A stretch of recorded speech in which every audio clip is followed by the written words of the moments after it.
you defy me in front of my people? You have brought shame to this throne.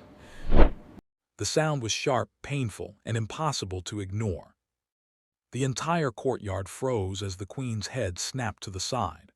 Her coral beads rattled against her neck, her jewel shifted slightly, and a deep gasp swept through the gathering like a single breath shared by hundreds. The king, Prince Eniade, the one chosen by Ifa itself, stood rooted in place, his right hand trembling in the air from the force of the slap he had just delivered. He had struck the queen. In public, on Ondo soil, at a royal ceremony. A taboo so heavy that even the ancestors were said to close their eyes when such a thing happened. Women covered their mouths instantly. Elders exchanged shocked glances. Children clung to their mothers' wrappers as the drummers slowly stopped beating their talking drums one by one. The queen, the woman appointed to him by ancient tradition, stared at her husband with wide eyes, not from the pain but from the realization of what he had just done. The wind seemed to still. The sun dimmed behind a passing cloud. Even the birds paused as though nature itself needed a moment to process the catastrophe unfolding. Whispers erupted like wildfire. He slapped her. Inside the festival ground. It is finished. This is taboo. The chiefs rushed to stand but hesitated, unsure whether to intervene or to remain seated. The king's guards exchanged confused looks.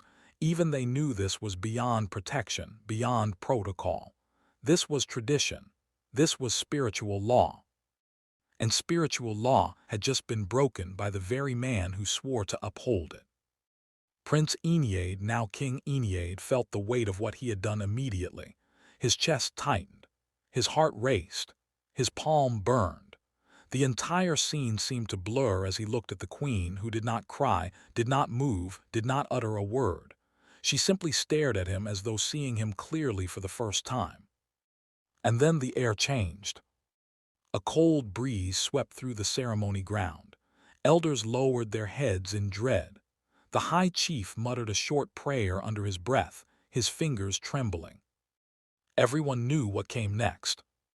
Once a king violated a sacred taboo, especially one involving the queen, the throne itself reeled. The ancestors withdrew their blessings. The land shifted. The people began to whisper questions that no king ever wanted to hear. Can he still sit on the throne? Will the gods allow this? Has he brought calamity to our town? The queen, still silent, slowly lifted her face as if gathering the last of her dignity. She turned away from the ceremony ground and began walking, her steps steady, her expression unreadable, leaving behind a scandal that would erupt into something far greater than anyone imagined. The king took one uncertain step toward her. But the high chief extended a hand. Kabiyesi, do not move. At that very moment, a booming voice from the entrance of the courtyard shouted, "Call the council of elders. Tradition has been broken." The crowd erupted again. The queen stopped walking but did not turn around. And the king, who had traveled across oceans, chosen by Ifa, crowned with songs, blessed by the ancestors, felt his world beginning to collapse under his feet. But how did it come to this? How did a prince raised abroad, chosen by the sacred oracle, end up committing a sin that could destroy not only his reign but his entire lineage? The answer stretched back many months, back to when the throne first became empty, back to when tradition, destiny, and human flaws began weaving a dangerous path that would lead to this unforgettable moment. And it all began the day the king before him went to join his ancestors. When the town crier struck his gong 3 times that early morning, the entire kingdom of Aiyetoro already suspected what the announcement would be. The old king, Oba Aderinola, had been ill for months, and although the palace tried to keep the sickness quiet, nothing in a Yoruba kingdom ever stayed hidden for long. Kabiyesi Tiwa Sinu Ile a W letter 1 ECD and Baba R letter 1 EB9, the crier proclaimed. The king has gone to join his ancestors. Women wailed in the streets. Men fell to their knees in respect. Children watched in silence, sensing the heaviness in the air. The passing of a monarch was no ordinary event. It meant mourning, rituals, and most importantly, the search for the next king. And in Aiyetoro, choosing a king was no political contest. It was spiritual. Only Ifa could decide. The royal houses gathered days later, submitting names of all eligible princes, men descended from the three ruling lineages of Aiyetoro. Some names were well known, older princes who had spent their whole lives around the palace. Others were distant descendants who only visited the town during festivals. But one name drew murmurs when it was mentioned.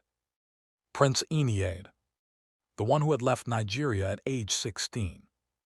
The one raised in America. The one who barely spoke Yoruba.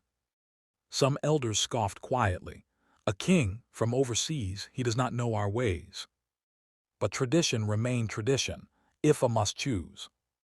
The ritual lasted long into the night.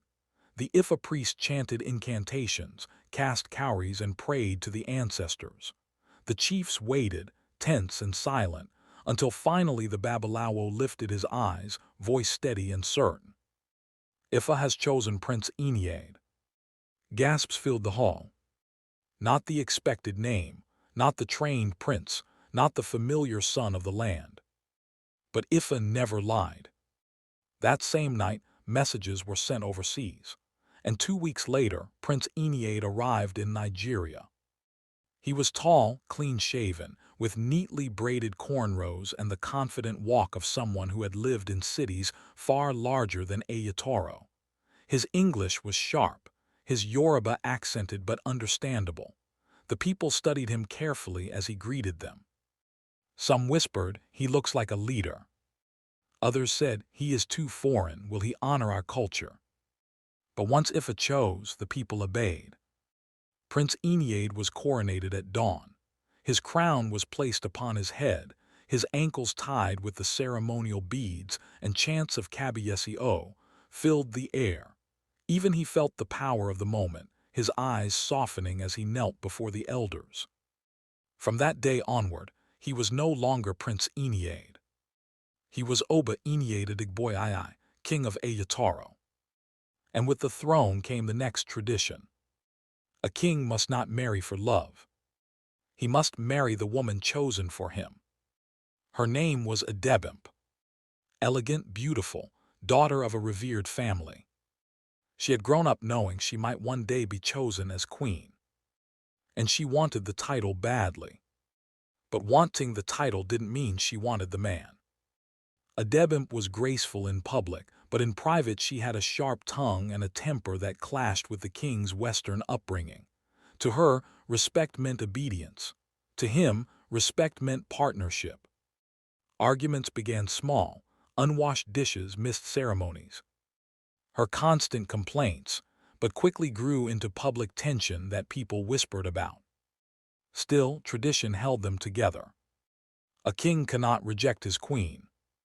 A queen cannot walk away from her king. Their marriage was not built on love, and everyone silently prayed it would not bring disaster. But disaster came. Each argument chipped away at the king's restraint, until the day they attended that large ceremony together, where Adebimpe mocked him publicly for misunderstanding a Yoruba proverb. People laughed. The king's pride burned. The queen smirked. And that was the moment his hand moved before his mind. The slap that would shake the entire kingdom. The slap that would break ancient law. The slap that would cost him everything. And as the elders gathered in secret that night to discuss the king's fate, one of them whispered words that sent chills through the entire council room. "This is not just a mistake, it is an omen. If we do not act quickly, worse things will happen in this land." But what they planned, and what would happen to the queen, was something no one in Aiyetoro saw coming. Night settled heavily over Aiyetoro, but the palace was far from peaceful. Lanterns flickered along the corridors, guards whispered among themselves, and the elders gathered behind closed doors in the ancestral council chamber. The air smelled of old wood, palm oil from earlier rituals, and the tension of decisions that could shape destinies. The king sat alone in his private quarters, his head bowed, elbows on his knees. His crown had been removed. His beads lay untouched on the table. His mind replayed the slap over and over, each memory landing like a hammer on his conscience. What had he done? He had disrespected the queen. He had defied tradition. He had humiliated the throne. But beneath the regret was something else, a frustration that had been growing for months. Adebimpe knew how to provoke him. She challenged him in public, belittled him, mocked his upbringing abroad. She called him Omo Yinbo Oba, a king who knew nothing of the ways of the ancestors. And sometimes, though he hated to admit it, her words cut deep. But still striking a queen. A king committing taboo in front of an entire town. There was no excuse strong enough to defend that. Meanwhile, Adebimpe sat in one of the palace's inner chambers, surrounded by palace maids who whispered among themselves, unsure whether to comfort her or give her space. She had not cried. She had not spoken. She stared at the wall, unmoving. But inside her mind, emotions swirled like a storm. Anger, shame, fear. Not fear of the king, but fear of the consequences. A queen who was slapped publicly was not seen as a victim. She was seen as a curse, a bad omen, an embarrassment to the throne. And in Aiyetoro, omens were not taken lightly. Adebimpe suddenly whispered, "They will blame me." The maids exchanged uneasy glances. They knew she was right. "He struck me," she said, voice trembling. "But they will say I provoked him. They will say I caused the king to sin. They will say I pushed him to break taboo." She pressed a hand to her chest, as if to steady her heartbeat. "They will not forgive me." In the council chamber, the high chief cleared his throat. "We have two matters before us," he said solemnly. "One concerns the throne, the other concerns the queen." The elders leaned forward. "For the throne," the chief continued, "a king who breaks sacred law cannot remain king. The ancestors will not accept it." Murmurs spread across the room, but none disagreed. "Kabiyesi must be removed," another elder said quietly. "He may remain a prince, but his reign must end." The words landed like a verdict. "And the queen?" someone asked cautiously. A long silence followed. At last the Babalawo, the Ifa priest who had once declared Eniade the chosen one, spoke up. "The slap is not an ordinary act," he said. "It is a spiritual breach. The land is offended. Purification must be done. And tradition is clear. A queen who becomes the center of taboo must not remain in the land." The elders nodded slowly. "The punishment," the priest said, "is banishment." Some elders flinched. Some closed their eyes, but no one rejected the ruling. The die had been cast. Before dawn, the king would lose his crown. Before sunrise, the queen would be exiled beyond the borders of Aiyetoro. Back in his chamber, King Eniade felt a strange calm settle over him. He had not been summoned yet, but he sensed what was coming. There was no escaping it. But just as he stood to pour himself a drink of water, his door creaked open, and an elderly palace guard stepped in, bowing deeply. "Kabiyesi," the man whispered, "the council has reached their decision." Eniade swallowed. "What is it?" The guard hesitated, eyes soft with pity. "They have decreed that you will be removed from the throne." Eniade closed his eyes, nodding slowly. He had expected it. But then the guard took a step closer, voice dropping to a whisper. "And the queen will be banished at first light." Eniade's eyes snapped open. "Banishment, why?" "She is considered part of the spiritual violation, and the land must be cleansed." Eniade's jaw tightened. He turned toward the window, staring into the darkness outside. He had made the mistake. He had broken the taboo. Yet she would pay the price too. A knot twisted in his chest, part guilt, part anger, part disbelief. Before he could say anything else, the drum of emergency summons echoed across the palace. The council was calling him. His fate, along with the queen's, would be sealed in moments. But as Kabiyesi stepped out of his chamber, something unexpected happened. A message runner sprinted through the palace, breathless, panicked. He reached the elders' hall and shouted words that froze everyone in place. "My lords, something strange has happened at the shrine. You must come at once." The elders exchanged alarmed glances. The king stopped mid-step. The queen lifted her head for the first time in hours. Whatever happened at the shrine, it would change everything they thought they knew. The elders rose to their feet immediately, abandoning the council bench as the messenger led them toward the sacred shrine at the back of the palace. Their robes rustled against the stone floor, their beads clacking with each hurried step. Even the night insects seemed to quiet as the group approached the shrine gate. Something was wrong. Terribly wrong. The Ifa priest, Babalawo Atendere, hurried ahead of the others, his heart pounding.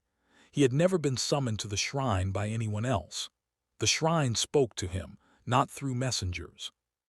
When they reached the small clearing, lit dimly by a ring of oil lamps, the elders froze. The sacred Apon Ifa, the divination tray, had cracked down the middle. A perfect split straight through the carved image of Orunmila. Gasps erupted. A cracked Apon Ifa was not a coincidence. It was a message, a warning, a sign of spiritual unrest deeper than any human decision. Babalawo Atendere knelt immediately, running his fingers gently along the broken wood. "This has not happened in over 200 years, he whispered. One elder stepped back in fear. "Does this mean the land rejects our decision?" Another shook his head.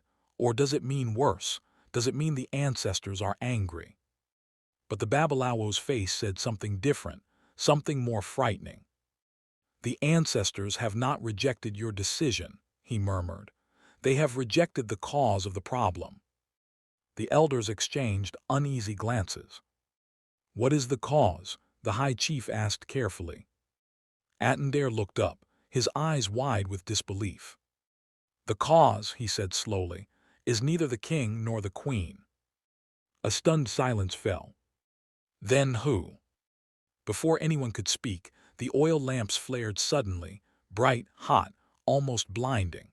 The flames rose as though blown by an invisible wind, circling the cracked Apon Ifa. The elders took several steps back. Atendere's eyes widened further. "A message is coming."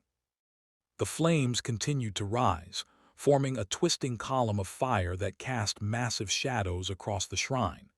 Every elder fell to their knees instinctively. Even the messenger, trembling, lowered his forehead to the ground. Then the fire lowered as suddenly as it had risen. And underneath, its dying light, was a single object lying at the center of the cracked tray. A bead. A woman's bead.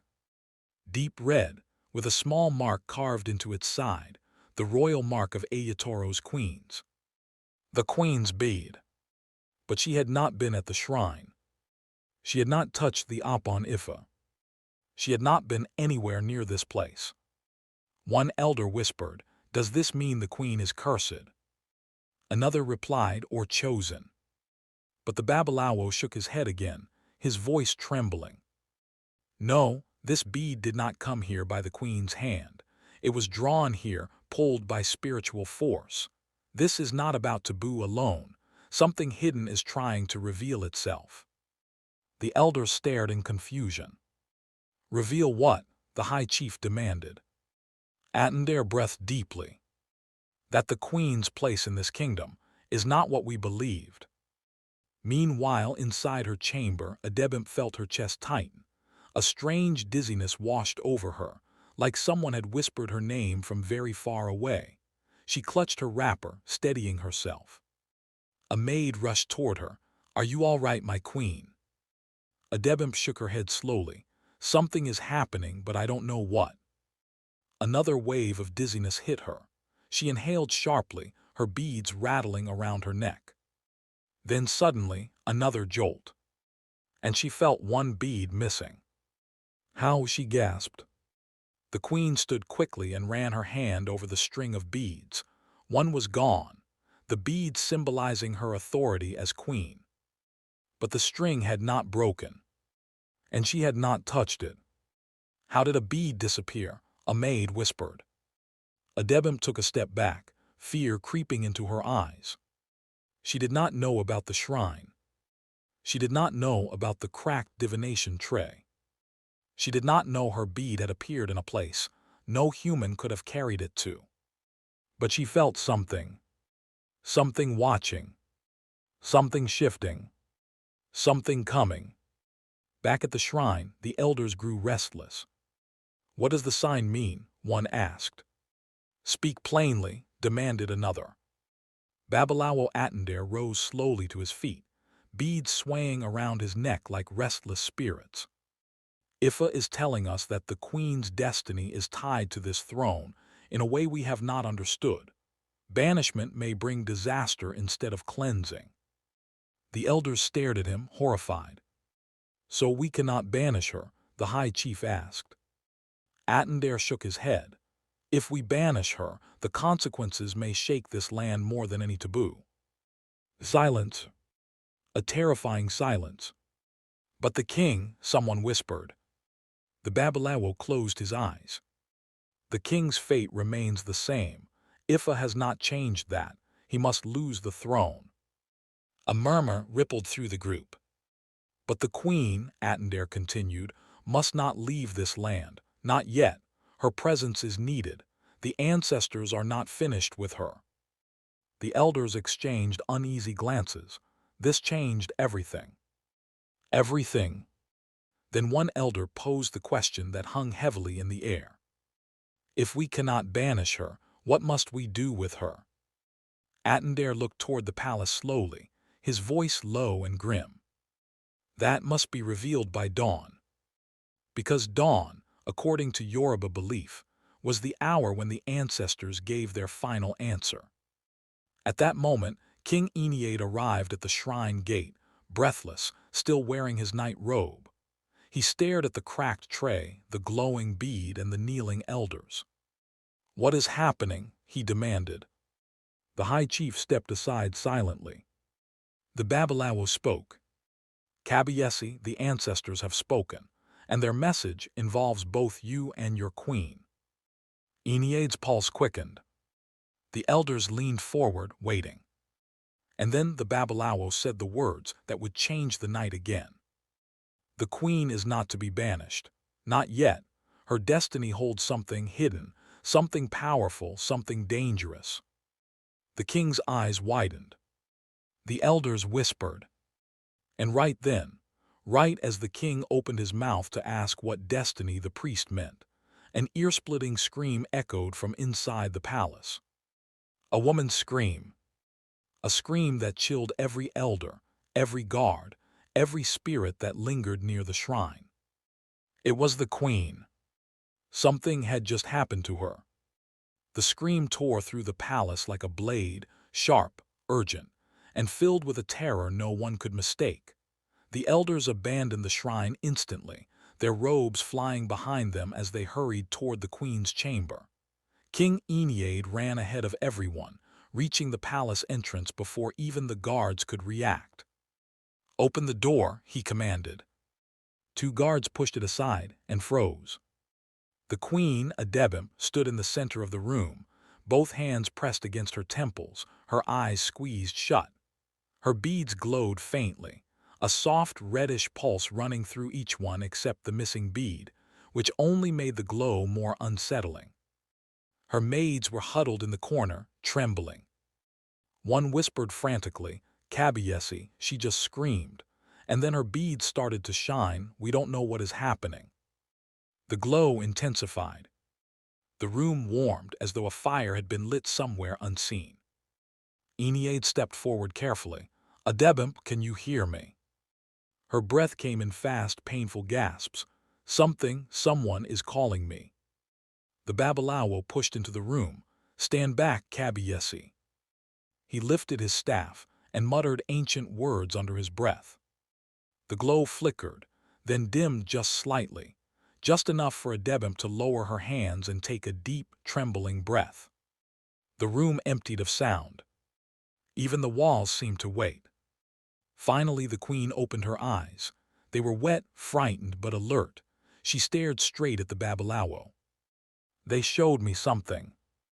The elders exchanged alarmed glances. What did you see? The priest asked gently. She swallowed. A place I've never been, a small forest path, and an old stone carved with my name. Her name, the elders murmured anxiously.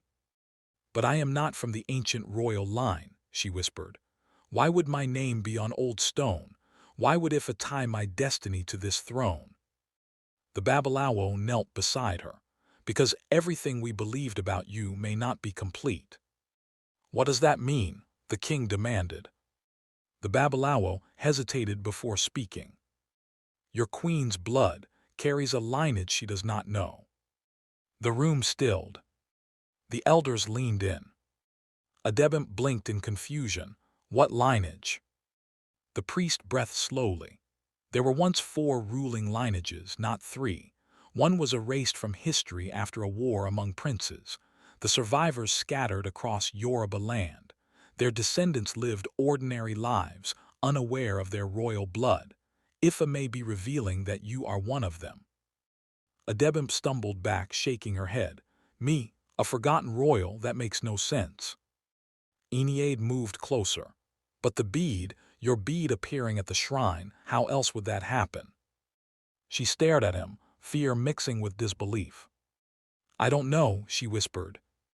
The Babalawo tapped his staff against the ground. This is why banishing her is forbidden now. Her bloodline is tied to this land in a way we must understand before taking action. The elders murmured.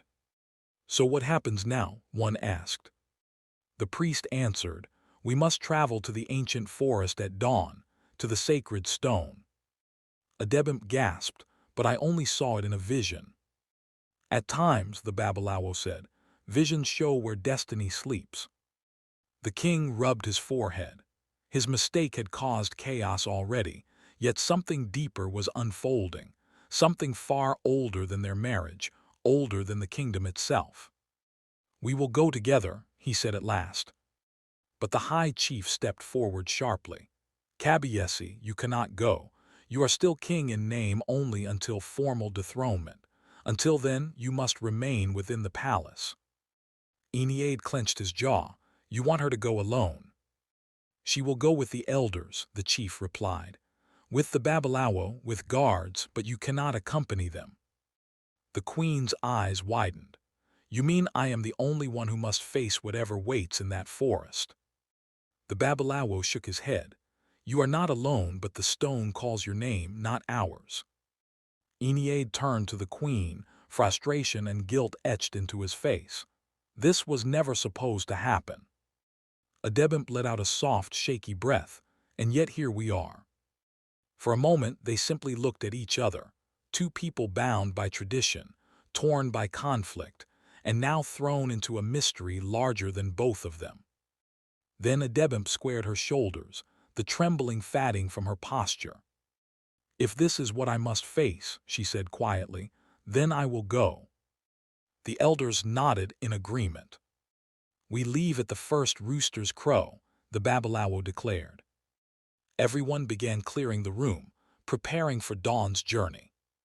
But as the king stepped toward the door, Adebimpe's voice stopped him. Eniade. He looked back. You should know, the vision didn't only show my name. She hesitated. It showed a shadow too, something dark behind the stone, something watching. The Babalawo turned sharply, a shadow. Adebimpe nodded slowly, fear tightening her throat. Yes, and I think it wasn't watching the stone. She swallowed hard.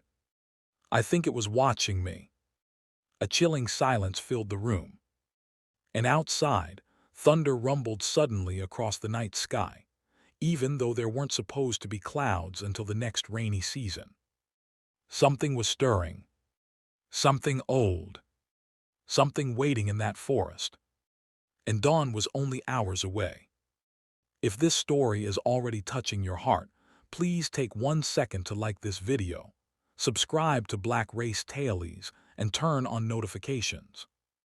Your support helps us keep telling these powerful African and Black community stories to the world. Dawn crept slowly over Aiyetoro, painting the sky with soft streaks of gold and gray. The kingdom was unusually quiet. No early market chatter, no pounding of morning yam, no laughter of children running between compounds. Word had spread during the night. Something spiritual had shifted in the land. At the palace entrance, the elders, 6 palace guards, and Babalawo Atendere stood waiting. Adebimpe emerged moments later, dressed in a simple white wrapper and a matching head tie, the color of ritual journeys. Her expression was calm, but anyone looking closely could see the tension in her shoulders. Her remaining beads were no longer glowing, but the missing one left a strange emptiness around her neck. Eniade stood at a distance, flanked by 2 guards assigned to ensure he did not leave the palace until the dethronement ritual. He watched her walk past him, his throat tightening. "Adebimpe," he called softly. She paused, turning halfway toward him. "I know I cannot come with you," he said, "but be careful." Her gaze held his for a long moment. There had been bitterness between them for months, arguments, insults, the final explosion that led to his mistake. But beneath all that, a silent truth lingered. They had never truly understood each other. And now it seemed destiny had tied them together in a way neither of them expected. Adebimpe nodded gently. "When I return," she whispered, "we will talk." Those words struck him deeply. When, not if. She was determined to come back alive. The Babalawo tapped his staff twice. "We move." The group set out toward the forest path at the edge of Aiyetoro, following a narrow trail used only for rituals. The morning sun was rising, but the deeper they walked, the darker the path became. Tall trees leaned overhead, forming an arch that blocked much of the light. Birds chirped faintly, leaves rustled, a cool wind brushed against their skin. Adebimpe walked in the center, flanked by elders on both sides. Babalawo Atendere led the procession, chanting softly to guide their steps. "Does anyone know this forest well?" Adebimpe whispered to the elder beside her. The man shook his head. "No one comes here unless guided by Ifa. The path is said to shift if walked without spiritual direction." She swallowed, trying to steady her breath. 2 guards behind them whispered quietly. "What do you think we'll find?" Hopefully not the shadow she spoke about. The first rooster crowed in the distance. The Babalawo stopped instantly. "We are close." Everyone froze. The forest suddenly fell silent. No insects. No birds. No wind. As though the world itself was holding its breath. They pushed forward slowly until the trees opened into a small clearing. There, standing at the edge of the clearing, was an ancient stone, tall, cracked, and covered in moss. Intricate carvings ran along its surface, many faded by time. But one carving stood out clearly. A name. Adebimpe. The queen gasped. Her knees almost buckled. One elder removed his hat in reverence. "By the ancestors, it is true." "How old is this stone?" another whispered. "Older than the current royal houses," the Babalawo said quietly. "Older than the wars that divided the lineages." Adebimpe stepped forward. Her hands trembled as she traced the letters carved into the stone.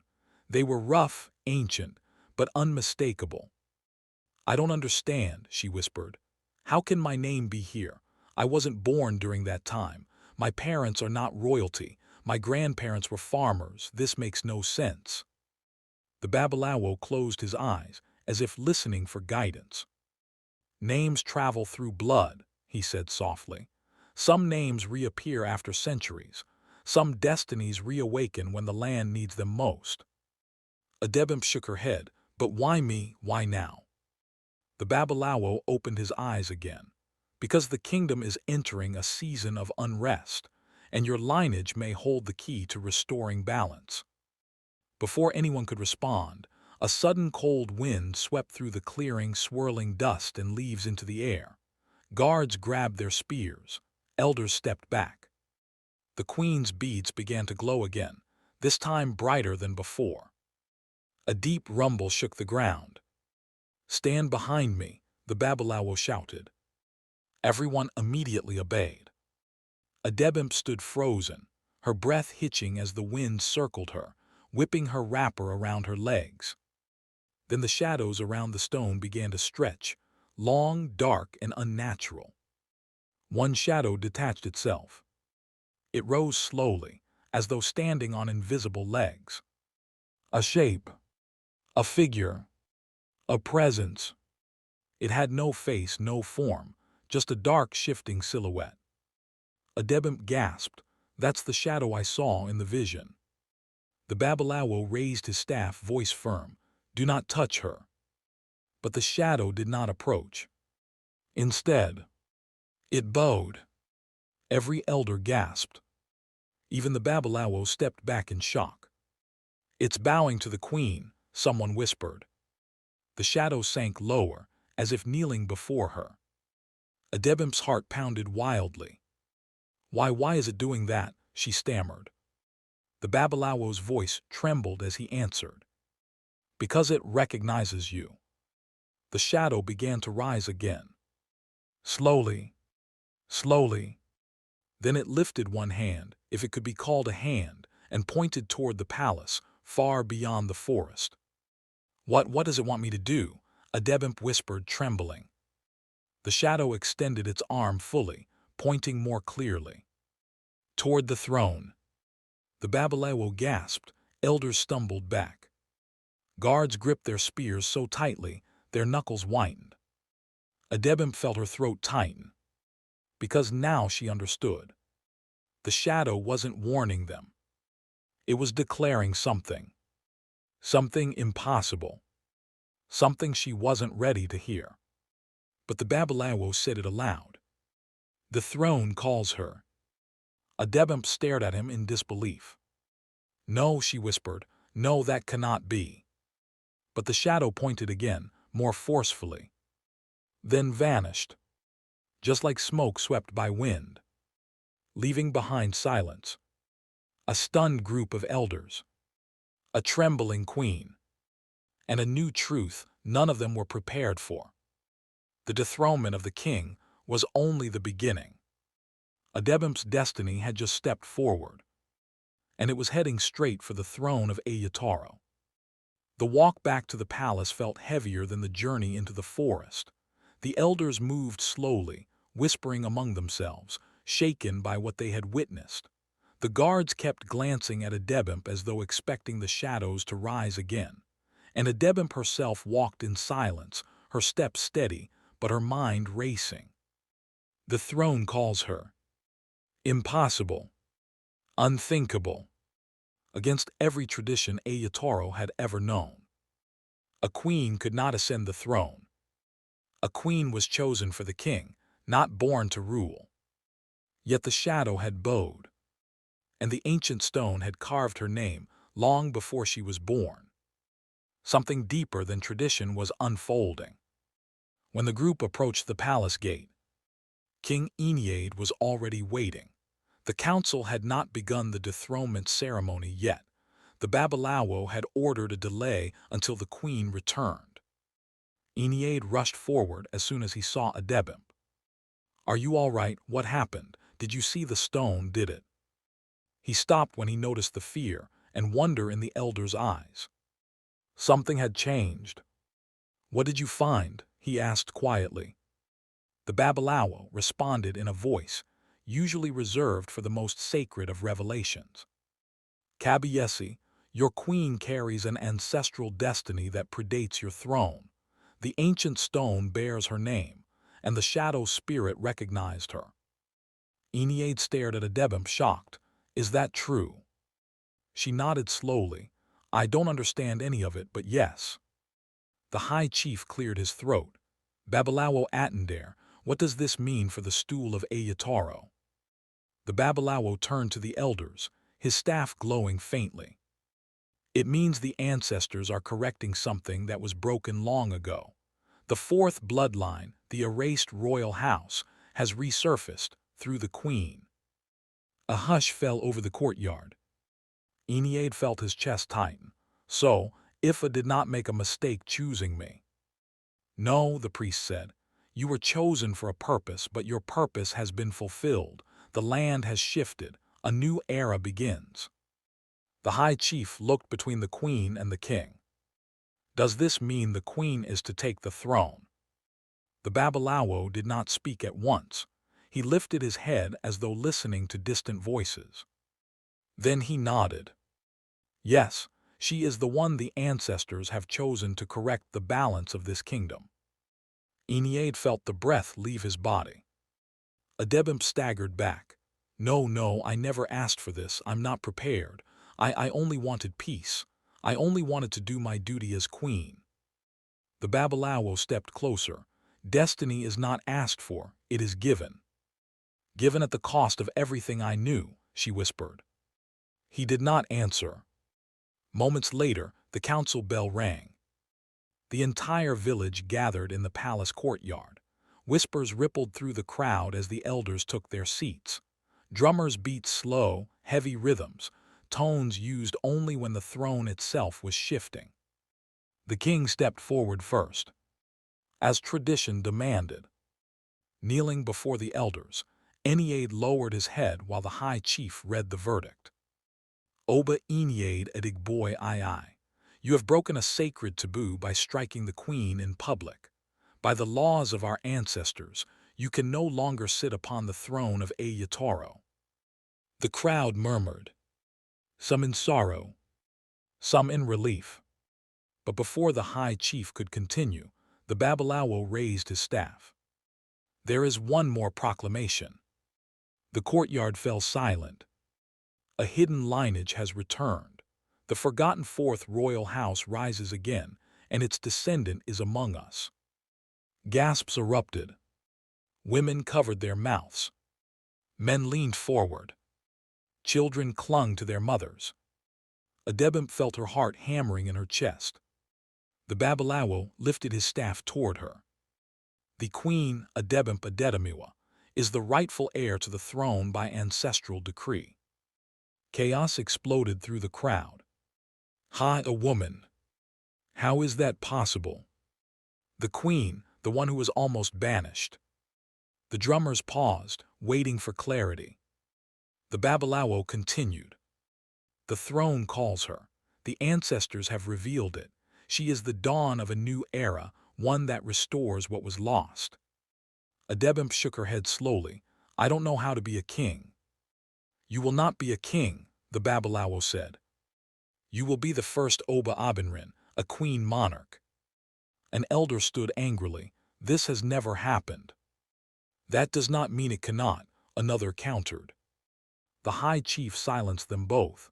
The ancestors have spoken, and when the ancestors speak, we obey.